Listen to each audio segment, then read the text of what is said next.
बिस्मिल्लाहिर्रहमानिर्रहीम। अस्सलामु अलैकुम। इन्फो टीवी में खुश आमदीद। आज 23 अक्टूबर 2022 रोज़ इतवार सऊदी अरब की शाम तक की हम तरीन खबरों के साथ मैं हूँ वसीम। सऊदी अरब की खबरें हासिल करने के लिए इन्फो टीवी को सब्सक्राइब करें, घंटे के निशान को दबाएं ताकि आप तक तमाम खबरें पहुँच सकें। आज के न्यूज़ बुलेटिन में बहुत सी अहम अपडेट्स हैं, तो वीडियो को मुकम्मल देखिएगा। शुरू करते हैं पहली खबर के साथ। सऊदी अरब में आड़ू की सालाना पैदावार 22.2 हज़ार टन तक पहुँच गई। सऊदी वजारत ज़राअत और पानी का कहना है कि आड़ू की सालाना पैदावार 22.2 हज़ार टन तक पहुँच गई है। इससे सऊदी अरब की ज़रूरत का 55.5% हिस्सा पूरा होता है। सबक न्यूज़ के मुताबिक वजारत ज़राअत की जानब से जारी रिपोर्ट में मज़ीद बताया गया कि सऊदी अरब के 5 इलाकों में जो है 1285 हेक्टेयर अराजी पर आड़ू की काश्त की जाती है। वजारत का कहना था कि यह फल मई से सितंबर तक सऊदी अरब के इलाके अलजौफ, फसीर, मक्का रीजन, ताइफ, कमिश्नरी, तबूक और अलबाहा में उगाया जाता है। OIC के तहत इस्तांबुल में वज़रा इत्तलाआत की कॉन्फ्रेंस का आगाज़। OIC के तहत इस्तांबुल में वज़रा इत्तलाआत की 12वीं कॉन्फ्रेंस का आगाज़ हो गया। इफ्तिताही इजलास की सदारत सऊदी अरब की जानब से तुर्की को दी गई है। सऊदी खबरसां एजेंसी एसपी के मुताबिक सऊदी अरब के कायम मुकाम वज़ीर इत्तलाआत डॉक्टर माजिद अल कसबी ने इजलास के इनेकाद पर शाह सलमान बिन अब्दुल अजीज़ और वली अहद और जो है शहज़ादा मोहम्मद बिन सलमान की जानब से नेक ख्वाहिशात का इजहार किया। सीवरेज के टैंक में गिरने वाली 2 साला बच्ची को नई जिंदगी मिल गई। कसीम में सीवरेज टैंक में गिरने वाली 2 साला बच्चे को बचाने के हवाले से सऊदी मुहम जो खालिद अल अदियानी ने मज़ीद तफसीलात बयान की हैं।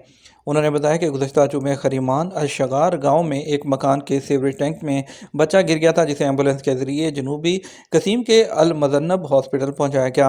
उन्होंने बताया कि वो लम्हा कभी भूल नहीं सकता जब 2 साला बच्चा सीवरेज टैंक में गिरा और वो मौत और हयात की कशमश में मुबतला था। और इसके अलावा बच्चे को सीवरेज टैंक से निकालने का फैसला कैसे किया, इस हवाले से कुछ भी कहना मुश्किल है। उनका कहना था कि मामूली सी जो है वो गफलत का फ़ायदा उठाकर बच्चे ने सीवरेज टैंक के बुसीदा ढक्कन के करीब खेलना शुरू कर दिया था, जिसकी वजह से वो गिर गया। उनका कहना था कि अल्लाह ताला ने उसको जो है बच्चे को बर वक्त हॉस्पिटल ले जाया गया और उसको जो है इंतहाई निगहदाश्त के शोबे में रखा गया। अल्लाह ताला ने जहाँ उसकी ज़िंदगी जो है बचाई है और अब बच्चा रूबे सेहत है। उम्रा ज़ायरीन के लिए मेडिकल इंश्योरेंस पॉलिसी का ऐलान कर दिया गया। फ़वाइद क्या हैं? सऊदी वज़ारत हज और उम्रा का कहना है कि बैरून मुल्क से आने वाले उम्रा ज़ायरीन के लिए मेडिकल इंश्योरेंस पॉलिसी लेना ज़रूरी है।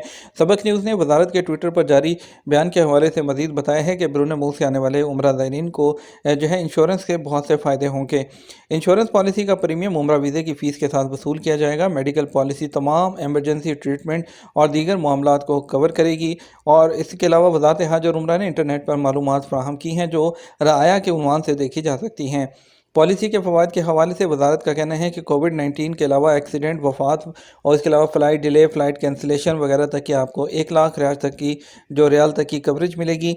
उम्रा वीज़ा पॉलिसी के हवाले से वजारत ने अंदरून मुमलिकत के लिए टोल फ्री नंबर 800440008, जबकि बैरून मुल्क से सवालात के लिए 00966138129700 मखसूस किए हैं। इसके अलावा वजारत हज की वेबसाइट से भी इस बारे में मालूमात हासिल की जा सकती हैं। पाकिस्तान की सस्ती एयरलाइन फ़्लाई जनाह का आगाज़ 31 अक्टूबर से। पाकिस्तान की सस्ती एयरलाइन फ़्लाई जनाह 31 अक्टूबर से अपने ऑपरेशन का आगाज़ कर देगी। फ़्लाई जनाह की जानब से जारी होने वाले बयान के मुताबिक एयरलाइन के ऑपरेशन का आगाज़ कराची, लाहौर, इस्लामाबाद, कोयटा और पेशावर से किया जाएगा। एयरलाइन के मुताबिक मुसाफरों से 10 किलो वज़न तक हैंड बैगेज पर कोई पैसे वसूल नहीं किए जाएंगे। फ़्लाई जनाह एक Pakistani private joint venture budget airline है। कराची में कायम फ़्लाई जनाह एयर अरेबिया के ज़रिए चलाए जाने वाले कामयाब मुआशी कारोबारी मॉडल है उसको फॉलो कर रही है। ये मुल्क की 5वीं प्राइवेट एयरलाइन कंपनी है। इससे पहले रवा माह के आगाज़ में फ़्लाई जनाह ने ऐलान किया था कि उसने एयर ऑपरेटर सर्टिफिकेट और एयर ऑपरेटिंग लाइसेंस हासिल कर लिए हैं, जिसके बाद एयरलाइन को कराची एयरपोर्ट से काम करने की इजाज़त मिल गई है। एक बयान में कहा गया था कि एयर ऑपरेटिंग सर्टिफिकेट और लाइसेंस का हसूल इस बात की तस्दीक है कि फ़्लाई जनाह ने तमाम पेशा वराना सलाहियतों को पूरा करने के साथ तमाम हिफाजती ज़वाबित को भी मुकम्मल कर लिया है। उनका कहना था कि पाकिस्तान सिविल एविएशन अथॉरिटी की तरफ से सख्त मुआयने के मुकम्मल होने के बाद कंपनी मुसाफिर और कार्गो एयरलाइन शुरू करने के लिए महफूज साबित हुई है। لاہور میں اوورسیز پاکستانیوں کے لیے عدالتیں جو ہے علیحدہ سے مخصوص کر دی گئیں۔ پاکستان کے پنجاب کے صوبہ دارالحکومت لاہور میں بیرون ملک مقیم پاکستانیوں کے لیے مقدمات زیادہ ہونے کی وجہ سے عدالتیں علیحدہ منسوخ جو ہے وہ مخصوص کی گئی ہیں۔ سیشن جج لاہور آفس کے مطابق ابتدائی طور پر 4 سول عدالتیں مخصوص کی گئی ہیں جو کہ صرف اور صرف اوورسیز پاکستانیوں کے مقدمات سننے کی۔ اس طرح سول عدالتوں کی اپیلوں کی سماعت کے لیے ایک ایڈیشنل سیشن جج کی عدالت بھی مخصوص کی گئی ہے۔ اس ایڈیشنل سیشن جج کی عدالت میں اپیلوں کے ساتھ ساتھ دیگر کیسز بھی سنے جائیں گے جو کہ لاہور کی قانونی دائرہ کار میں آتے ہیں۔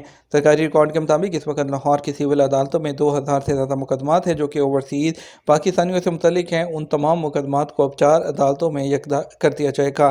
سیشن جج لاہور نے مخصوص کی گئی عدالتوں کے تمام ججز کو ہدایت کی ہے کہ وہ غیر ملکی جو تارکین وطن ہیں ان کے مقدمات میں ہر طرح کی جو تاخیر ہے اس کو ختم کریں اور جلد سے جلد فیصلے سنائیں۔ واپسی کے فلائٹ کے دن جو ہے وزٹ ویزا ایکسپائر ہو جائے تو سفر کے لیے توسیع کرانا ہوگی یا نہیں۔ سعودی عرب میں ورک ویزے پر مقیم غیر ملکیوں کو فیملی کو وزٹ ویزے پر بلانے کی سہولت دی جاتی ہے۔ اور جوازات کے ٹوئٹر پر ایک شخص نے سوال کیا کہ فیملی ڈرائیور کے طور پر سعودی عرب میں مقیم تھا، خروج ویزا ایکسپائر ہوئے 2 ماہ گزر گئے ہیں، کفیل کا کہنا ہے جوازات کے سسٹم سے نام نکل گیا ہے اس لیے اب دوسرا ویزا جاری کرانا ہوگا، کیا یہ درست ہے؟ سوال کے جواب میں جوازات کا کہنا تھا کہ خروج ویزا کی خلاف ورزی پر 3 سال کے لیے بلیک لسٹ ہوتا ہے۔ اس دوران وہ پرانے کفیل کے نئے ویزے پر جو ہے آ سکتے ہیں، بصورت دیگر 3 سال کی پابندی مکمل کرنے کے بعد ان کو جو ہے سعودی عرب آ سکتے ہیں، لیکن اس دوران وہ کسی دوسری کمپنی کے دوسرے ورک ویزے پر سعودی عرب نہیں آ سکتے ہیں۔ ایک اور شخص نے جوازات سے دریافت کیا، میری بیٹی وزٹ ویزے پر آئی تھی، جس دن اس کی واپسی کی فلائٹ اسی دن اس کا ویزا ایکسپائر ہو گیا، کیا ویزے کی مدت میں توسیع کرانا ضروری ہے؟ سوال کے جواب میں جوازات نے بتایا کہ وزٹ ویزے کے حوالے سے مقررہ قوانین پر عمل کرنا ضروری ہے۔ ایگزٹ کے وقت ویزا بھی کارآمد ہو، قانون کے مطابق ایکسپائر ویزے پر سفر نہیں کیا جا سکتا۔ خیال رہے بین الاقوامی امیگریشن قوانین کے مطابق ایکسپائر ویزے پر سفر نہیں کیا جا سکتا، اس لیے احتیاط کا تقاضا ہے کہ ویزے کی ایکسپائری سے کم 2 دن پہلے فلائٹ بک کی جائے تاکہ اگر کوئی مسئلہ بھی ہو تو اسے کور کرنے میں دشواری کا سامنا نہ کرنا پڑے۔ جیسا کہ سوال میں دریافت کیا گیا تھا کہ جس دن کی فلائٹ ہے اسی دن ویزے کی بھی آخری تاریخ ہے، اس صورت میں بھی سفر کرنا ممکن ہوتا ہے اگر تاریخ تبدیل نہ ہو جائے، ایئرپورٹ کے امیگریشن کاؤنٹر میں اندراج کراتے وقت وہی تاریخ ہو، کیونکہ نصف شب کے بعد تاریخ تبدیل ہو جاتی ہے، اس صورت میں مشکل صورتحال کا سامنا کرنا پڑ سکتا ہے۔ امارات میں داخلے کے لیے نئے قانون کا اعلان۔